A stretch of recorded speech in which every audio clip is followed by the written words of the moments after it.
Buenas noches. Una vez más estamos en el programa Inquietudes, tratando de resolver algunos misterios que relacionan entre lo que hoy hablamos de la historia de la religión, la teología, dudas que acerca de que el ser humano está vinculado a cosas que van más allá de lo que hoy se relaciona con la vida religiosa.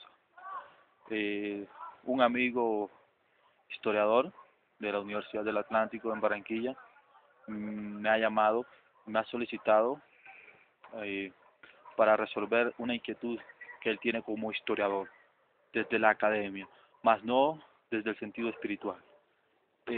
La pregunta es si Moisés escribió el Pentateuco.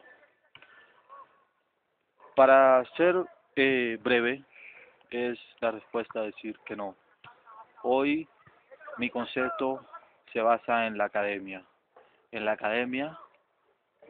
de la teología como respuesta a esta duda.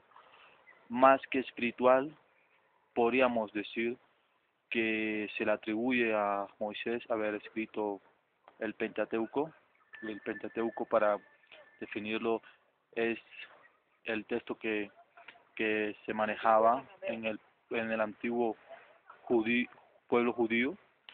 El Pentateuco está compuesto de los primeros 5 libros del Antiguo Testamento. ¿Por qué Moisés no pudo haber escrito el Pentateuco? Es, es muy difícil a través de la ciencia demostrar esto. Es muy difícil a través de la arqueología demostrar esto. Para dar un pequeño eh, concepto acerca del Pentateuco, cómo está compuesto, se podría decir que la ciencia utilizó métodos no solo arqueológicos, sino científicos para detectar que el Pentateuco habría sido escrito por 4 fuentes que son los yavistas, los eloístas, los deuteronomistas y los P de sacerdotales. 4 fuentes que manejaban la visión oral y después escrita para llevar a cabo el desarrollo y el fin del pueblo elegido de Dios.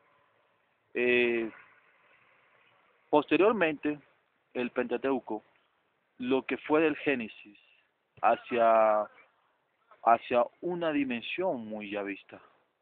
La fuente yavista es muy expresiva en lo que fue el Génesis. Parte del Génesis es vista desde una perspectiva yavista. En la división de Israel, el norte de Israel y el sur de Israel coincidían en que fueron un, un pueblo bajo la destrucción de 2 grandes imperios antiguos, como fueron los asirios y los babilonios. En el norte existían las 2 fuentes, los yavistas, los en el norte existían 2 fuentes, que son los deuteronomistas y los eloístas, mientras que en el sur se encontraban los sacerdotales y se encontraban los yavistas.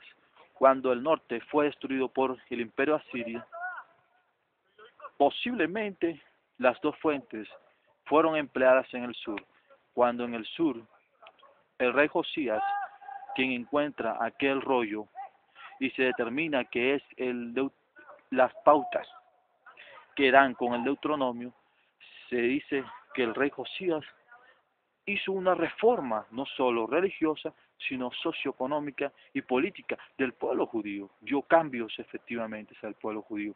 Entonces podríamos decir que hay una teoría que se encuentra vinculada a los tipos históricos, arqueológicos y aún científicos para demostrar que ese texto del Deuteronomio es exacto aquel texto que la fuente yavista escribía en el norte para el pueblo del norte.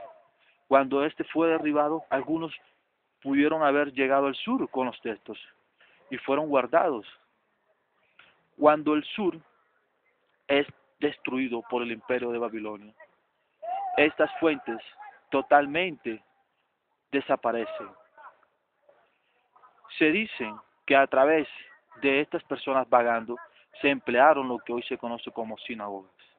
Para ser más breve, estas fuentes fueron las que construyeron el Pentateuco. Después del Pentateuco podíamos ver la historia del historiador deuteronomista que escribió hasta el, el postexilio, y después del postexilio que viene es posterior que escribe en el exilio, y en el postexilio se trata de ver más al historiador cronista, que es H.C., que es quien termina de redactar. Entonces es algo que se le llama pseudoepígrafo, utilizar el nombre de una persona para emplearlo, sea en un texto, en una carta o en un libro. Eso le llamamos pseudoepígrafos. Entonces es algo que los textos, algunos textos bíblicos, mantengan los nombres de los autores, pero a la verdad son pseudoepígrafos. Entonces emplearemos que las cuatro fuentes construyeron lo que hoy conocemos como el Pentateuco. Moisés solo es un personaje vinculado a esta historia. Buenas noches y gracias. Y la respuesta a mi amigo el historiador.